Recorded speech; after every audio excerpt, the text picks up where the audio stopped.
Bonjour à tous et bienvenue sur Nyon Région Télévision pour un nouveau débat. Alors dans la foulée de notre émission d'info spécial sport, on s'est penché sur la question des rapprochements, voire même des fusions de clubs.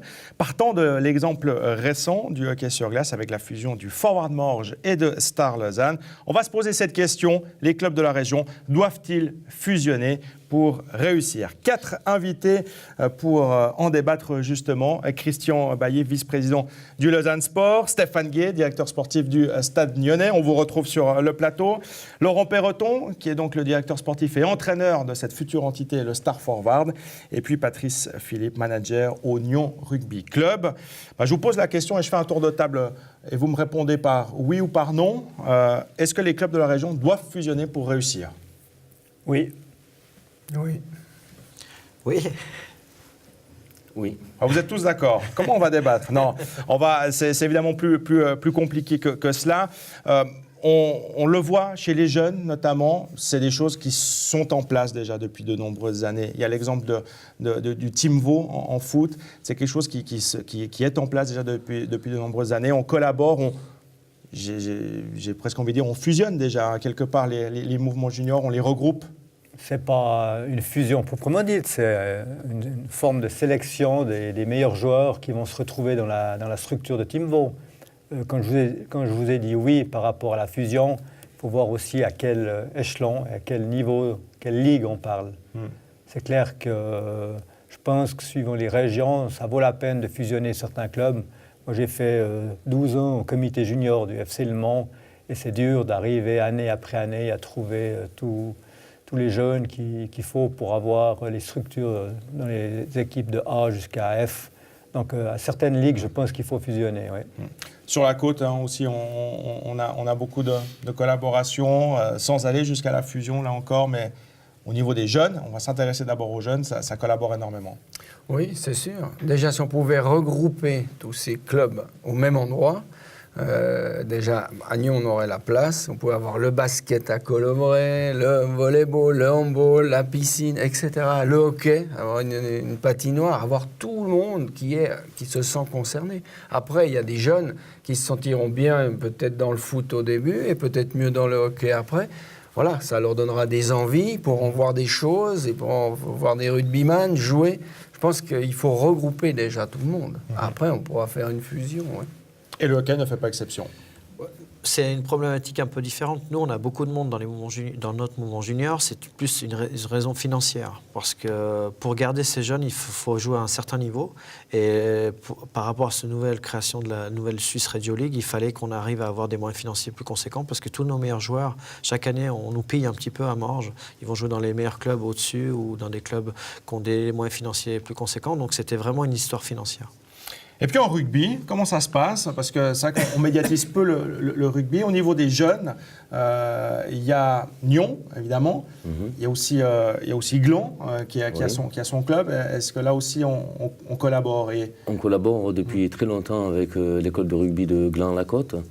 C'est un partenariat qu'il y a eu au départ où le club de Nyon se consacrait uniquement des jeunes, des juniors jusqu'aux seniors. Et le club de Gland se consacrait uniquement au niveau de l'école de rugby des jeunes de l'âge de 6 ans à 14 ans. Alors, tout le monde s'accorde à dire pour qu'effectivement, au niveau des jeunes, ça se fait. Là où ça devient plus compliqué, c'est chez les actifs. Là, effectivement, c'est plus compliqué, je dirais, de réussir justement à regrouper. Et là, on parle vraiment du coup de fusion, à fusionner des équipes au niveau des actifs. Christian Bailly, comment vous le voyez, si vous étiez au Mont-sur-Lausanne, vous l'avez vécu de près. Hein. Du côté du Mont, c'est compliqué aussi à ce niveau-là. Ça, c'est clair qu'on reste attaché à son club, à sa région. Et même à ce niveau-là, c'est des fois très, très difficile d'amener les directions de clubs à discuter pour trouver des solutions. On peut parler de ces fusions peut-être dans certaines régions, mais dans d'autres, vous n'arriverez pas à faire changer même des équipes en 4e ligue. Elles préféreront jouer chacune de leur côté que fusionner et puis mettre leurs forces ensemble. C'est un peu le problème que vous rencontrez, j'imagine, sur la côte. Est-ce qu'un jour, on verra un FC La Côte, par exemple, issu justement de rapprochement, de fusion encore du stade, Genolier-Beugnin, Gland, Terre Sainte, etc. Oui, moi je pense que c'est possible.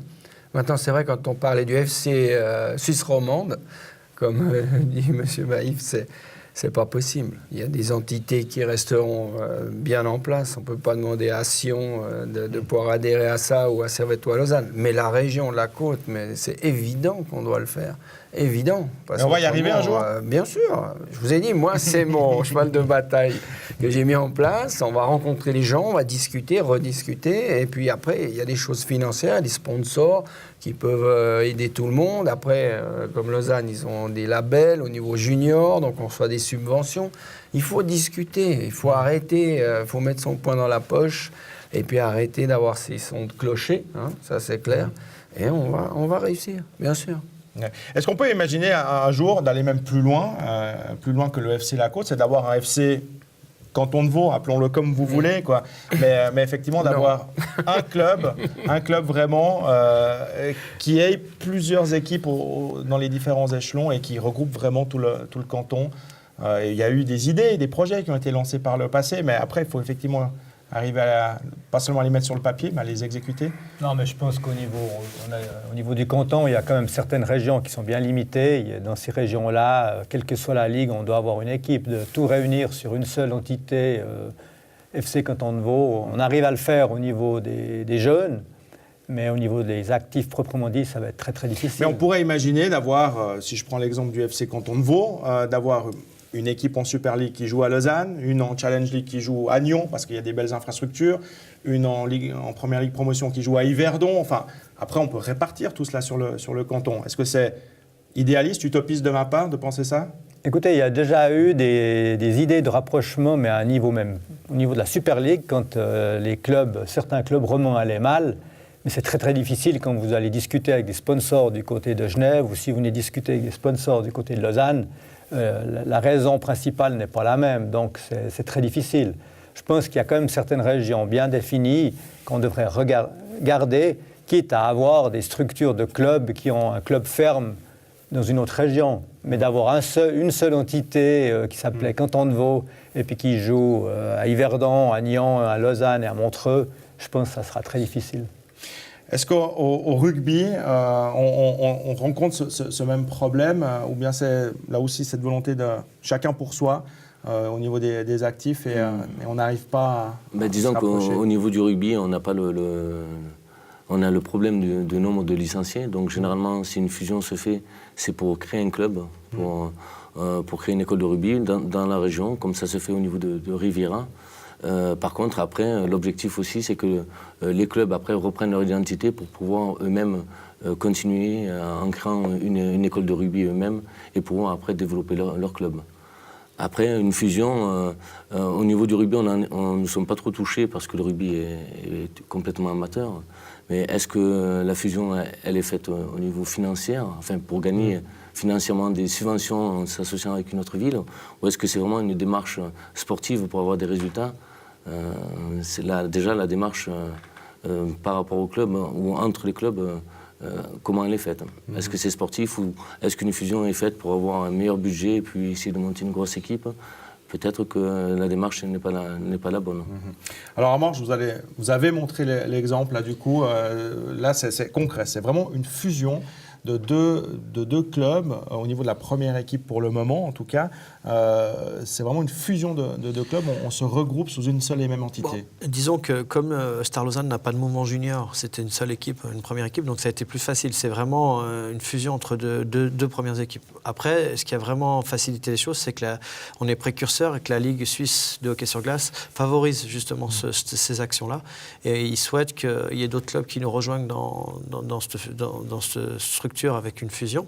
Maintenant, comme je vous l'ai dit auparavant, c'est que c'était vraiment une volonté d'avoir une équipe quand même, si les jeunes n'arrivent pas à jouer en Ligue nationale, d'avoir une équipe qui est compétitive et de garder nos jeunes dans la région, parce que souvent quand ils sortent des juniors élites, avec un sacrifice où ils s'entraînent entre 6 et 8 fois par semaine, s'ils ne trouvent pas un club de Ligue nationale, ils arrêtent le hockey. Et puis ça, c'est aussi une volonté fédérale d'avoir une équipe qui fusionne. Alors, il y a un autre exemple extrêmement intéressant dans le monde du hockey sur glace. Ça se passe au Tessin, avec le HC Biasca Ticino Rockets, qui évoluera la saison prochaine en Ligue nationale B. Ce sont des joueurs issus de Ambri Piotta et de Lugano. Alors plus antagonistes, on peut difficilement trouver. Écoutez justement à ce propos Sébastien Roy, l'attaquant du HC Lugano. Sébastien Roy, on a appris que Forward Morges, par exemple, allait fusionner avec le Star Lausanne. La fusion des clubs, finalement, est-ce que c'est la solution pour justement permettre notamment aux jeunes de s'émanciper, de mieux progresser, de se regrouper et d'ainsi arriver dans l'élite du hockey? Oui, je pense que c'est une bonne chose pour les jeunes, surtout comme tu l'as mentionné, c'est quelque chose d'important. Je pense que c'est pour le futur du hockey suisse. Maintenant, on le voit exactement, nous par exemple à Lugano, il y a un club qui s'est mis en place, c'est Biasca, qui est une fusion indirecte entre Ambri et Lugano, et puis c'est là que les jeunes des deux clubs vont se retrouver pour jouer dans un niveau assez élevé quand même, la Ligue nationale B, et puis pouvoir se développer pour justement ces deux clubs de Liga.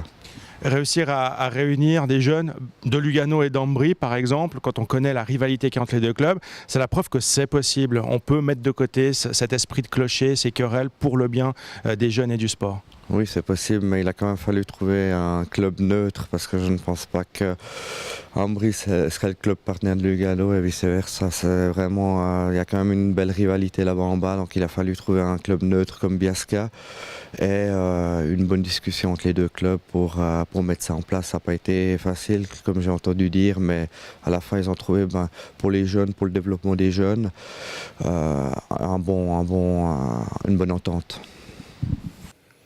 Alors j'aimerais entendre la partie foot, on va dire, pour réagir justement à ce sujet. C'est une équipe qui va donc évoluer en Ligue nationale B. On prend les meilleurs de deux formations, donc rivales, une fois encore on insiste là-dessus, pour justement faire une équipe de Ligue nationale B. Est-ce que voilà, c'est possible de faire ça au foot à haut niveau, parce que là on parle vraiment du haut niveau. Non, alors je pense que la solution qui était faite au Tessin au niveau du hockey est une bonne solution. Nous, on voit aussi maintenant, si on venait, on y est presque, mais si on venait à monter en Super League, on aura quand même une certaine catégorie de joueurs qui ne vont pas pouvoir jouer en Super League. Et justement, on en fait quoi? Donc, on aimerait qu'ils jouent en Challenge League. Ils vont au Stade Lyonnais. Au Stade Lyonnais, ça. Mais c'est des discussions, il y a des discussions avec des clubs de Challenge League, mais c'est clair que si on avait cette solution-là de pouvoir dire à ceux qui n'arrivent pas à jouer, comme au hockey, ils ont la même licence, mais ils peuvent jouer au FC Le Mans ou je ne sais quel autre club, et qu'on puisse les reprendre en cas de besoin, ce serait une bonne solution, en effet. Ouais, c'est ce qui se passe effectivement au hockey sur glace avec ce système de licence A et B. Ce n'est pas encore en vigueur dans le monde du football. Mais là aussi, quand on voit l'exemple du Mont qui éprouve certaines difficultés, le président Dupéret commence gentiment aussi à être fatigué de devoir se bagarrer chaque année pour maintenir son équipe en Challenge League. Là encore, l'idée d'avoir un LS en Super League, le Mont, le Stade Lyonnais, peu importe qui en Challenge League, et puis une équipe en Première Ligue Promotion, ce serait l'échelle idéale pour le foot vaudois. Oui, c'est sûr. Maintenant, là, c'est un exemple parfait pour Lausanne. Lausanne en Super League, Le Mans Challenge League, Stade Lyonnais en Promotion League. Ça, c'est parfait. Genève, c'est clair que c'est un problème. Servette remonte. Si Carouge descend, aujourd'hui, c'est un problème pour eux. Ils mettent où leurs joueurs? Il reste quoi? Des équipes en Première Ligue. Il y a un saut beaucoup trop grand.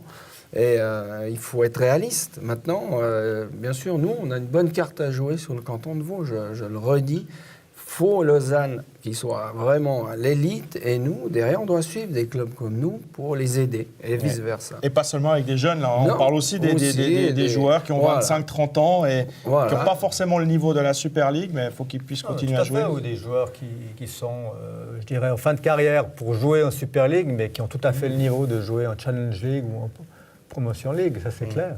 En hockey sur glace, il y a un exemple que tout le monde cite et qui est en vigueur déjà depuis de nombreuses années, c'est Zurich et Grasshopper. Dans la région, on peut imaginer d'arriver un jour à voir Lausanne en tête d'affiche, et puis une équipe en Ligue nationale B. Là, on fait déjà un premier pas, je dirais. Disons que Zurich, il y a des moyens financiers et puis en termes de nombre de joueurs qui sont pas mesurables par rapport à nous. Par contre, il y a 2 saisons auparavant, on avait essayé de faire une entente pour essayer de monter en Ligue B avec Lausanne. Et moi, j'avais évoqué un partenariat aussi avec Genève. Donc là, c'était vraiment un problème d'identité aussi. Mais malheureusement, en termes de finances, il n'y a pas le choix. Un club de Liga, aujourd'hui, en Romandie, ne peut pas supporter seul une équipe de Ligue B. Donc moi, je trouvais que c'était même voire avec Fribourg, à la rigueur. Donc on était assez central. Ce qui est intéressant dans ce genre de fusion, c'est que les joueurs viennent s'entraîner le soir, mais le matin, ils peuvent rester avec le staff professionnel de la Liga, les préparateurs physiques, etc. Donc c'était ça un petit peu l'idée. Et puis, lorsqu'on a des étrangers qui ne jouent pas, les redescendre dans le club partenaire, etc. Donc je pensais que c'était vraiment une bonne solution. Malheureusement, les clubs entre eux en Liga ne s'entendent pas là-dessus. Donc pour l'instant, c'est statu quo. Et puis c'est pour ça qu'on a fait cette fusion, que nous, on va travailler nous-mêmes. Puis que si un jour on est intéressant pour ces clubs-là, ils vont peut-être venir vers nous.